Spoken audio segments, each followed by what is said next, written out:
Let me make this clear. Doctor Who has always been an overtly political show. Jodie, River, Bill, these aren't new things. We're not entering a new political age. There is no such thing as an apolitical TV show. Because all media is inherently political by way of its mere existence, value system, and reach. That said, Doctor Who is special. It's also science fiction. A genre that consistently and historically has often revealed itself to have a very specific political soul. And let me tell you this, it isn't adherence to the status quo.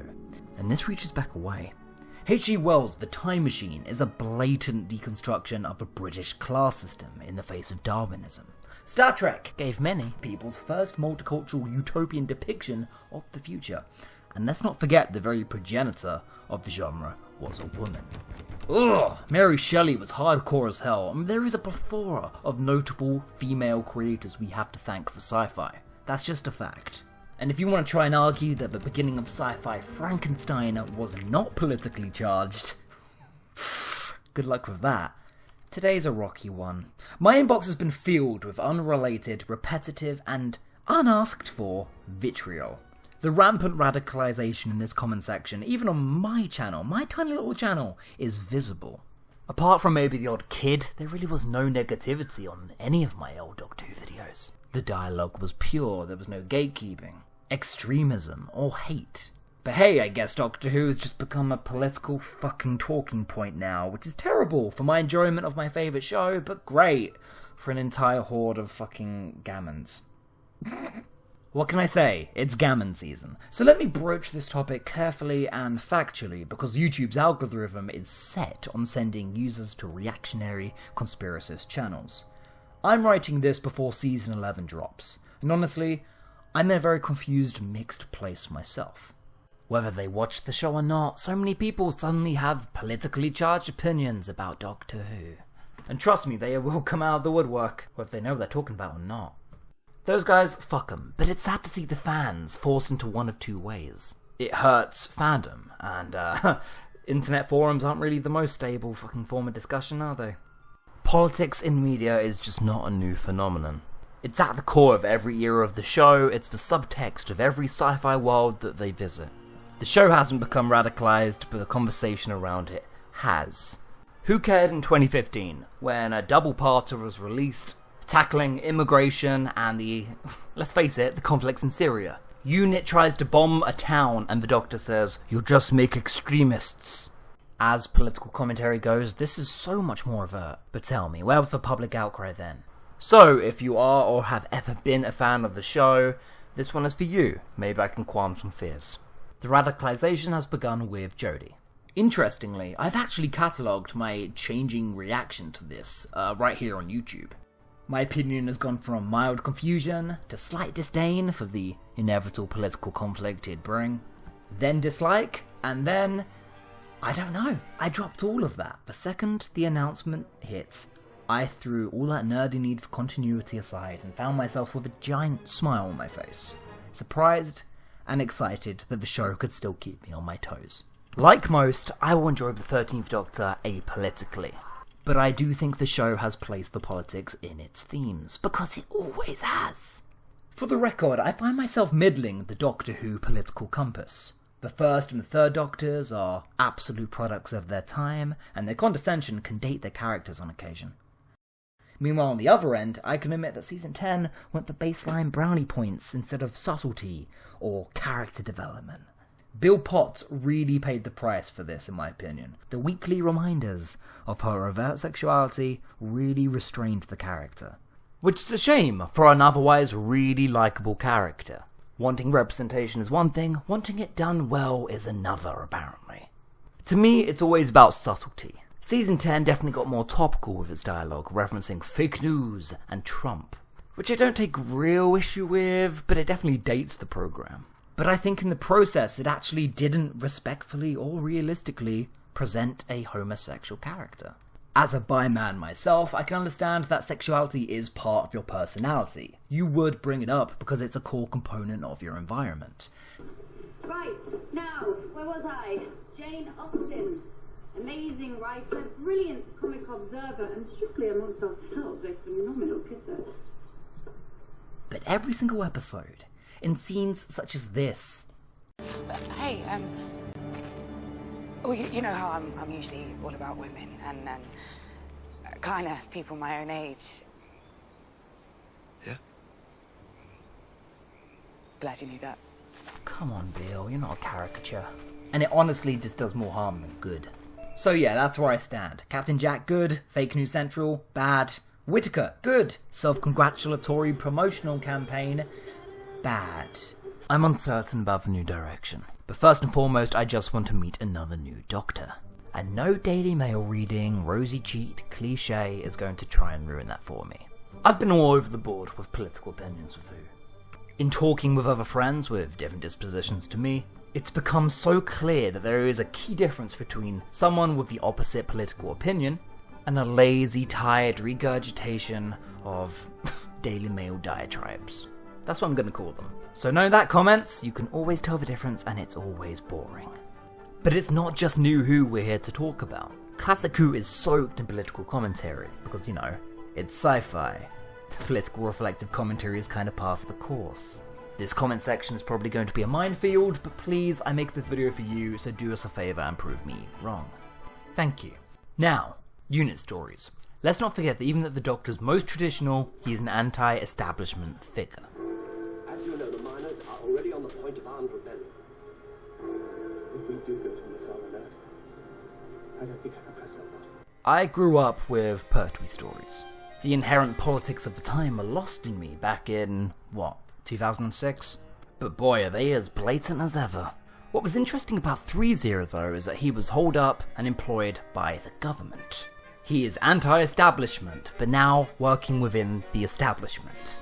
And there was this inherent contradiction that I think his Doctor really struggled with throughout his time on Earth. Not just the character, but the writers. In many stories, the Doctor finds himself butting heads with a stuffy official, a pompous politician, or a general. And largely, like his newer incarnations, disapproves of the military and their violent approach. But then in another episode, you'll get the Third Doctor lecturing Joe to respect the Brigadier's authority. He did like condescending down to poor Joe. And I'm just saying, you wouldn't get 10 doing that. Hello, I'm the Doctor, and I respect military authority, Governor. Now, Pertwee himself was a Navy man, and was often told to play the Doctor as a heightened version of himself. So boom, easy. The Third Doctor is a old-fashioned kind of guy with a traditional value system. Except it's not that simple. The politics of his era become very confusing when you look at his newly independent and capable companions. Liz Shaw was more of an annoyed associate rather than a companion or a friend. She was capable and way overqualified to deal with his bullshit. Sarah Jane Smith, for a little while, was an incredibly capable journalist and kind of a feminist icon for the times, quickly becoming a fan favourite. And then you look at his stories. The Silurians, mining pollution and worker rights. The mutants, uh-oh, someone's mirroring apartheid. And the Green Death? Well, in this story, the Doctor basically joins an extreme eco-warrior movement. Tree huggers versus the megalomaniacal computer Boss. Did you get it? Boss? Like any show over the course of decades of writers, changing main cast and different producers, things can become inconsistent. And that applies to the whole show. Pertwee's incarnation was inconsistent. But the internal politics of the show never end up changed for long.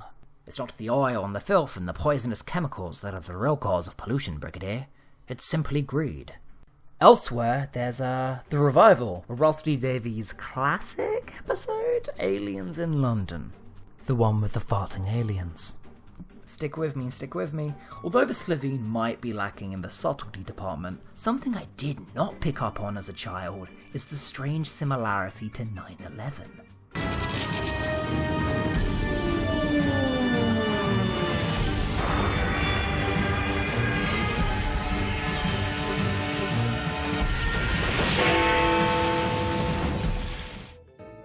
Okay, maybe not specifically 9/11, but the War on Terror was fresh in the public consciousness come 2005, merely 4 years after an aircraft was crashed into a towering landmark.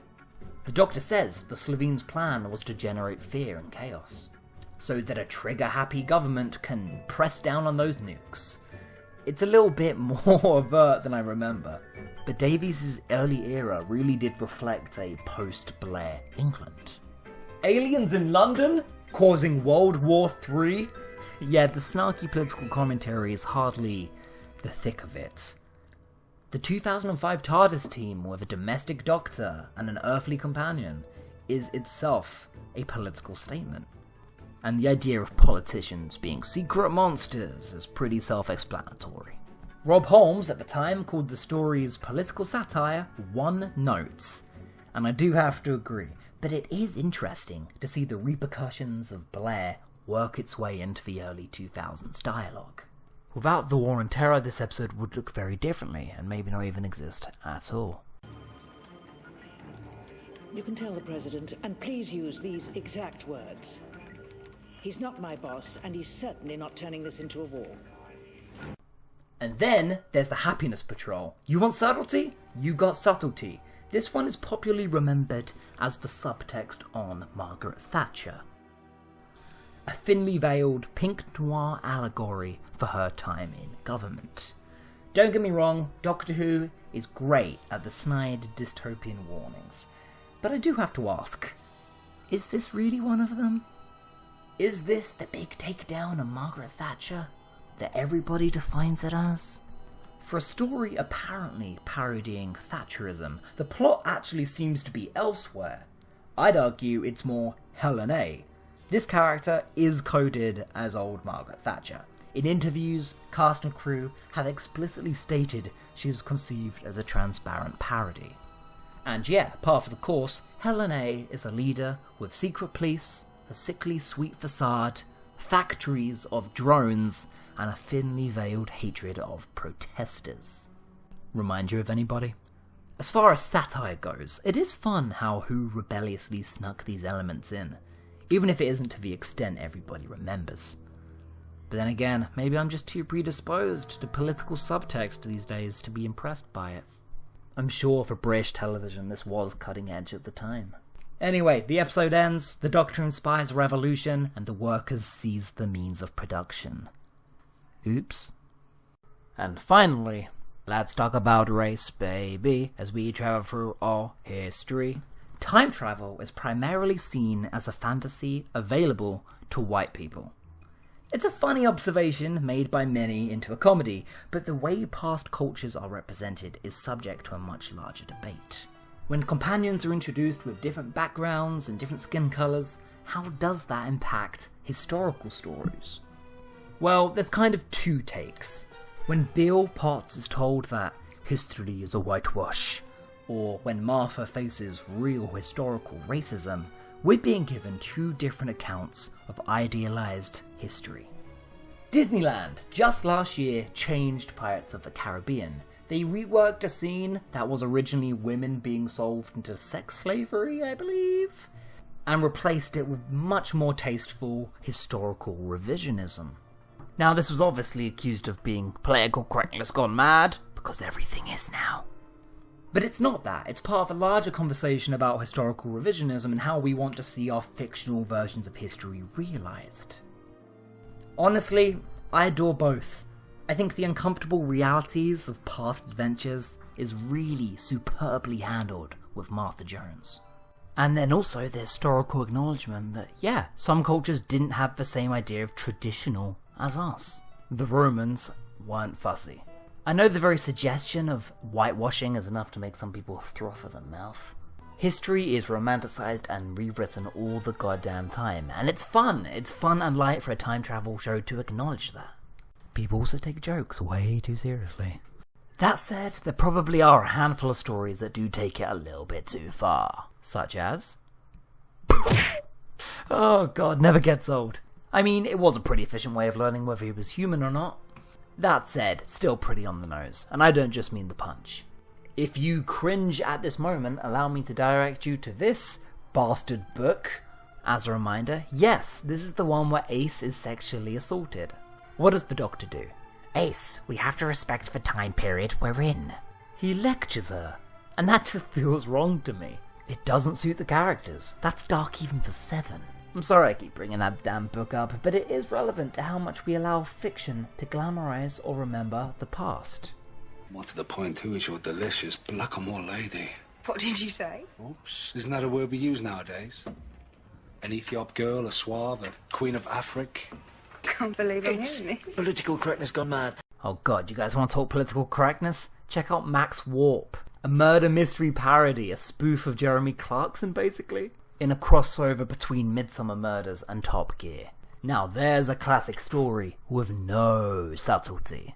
There are so many examples to draw from, because Doctor Who has always been political. All media will always be political. Even a show that enforces the current status quo is still enforcing a political bias. Listen, the fan discourse is getting increasingly turbulent. I've seen people with all kind of political standing points ruin media for themselves. The far-right incels have disowned Star Wars. The virtue crowd have also badmouthed shows that I really like, such as 13 Reasons Why. And all I can say about that is if you let politics ruin your media for you, if you start disowning your favourite series, you are kind of playing a part in radicalising yourself. I've caught myself doing this, it happens all the time.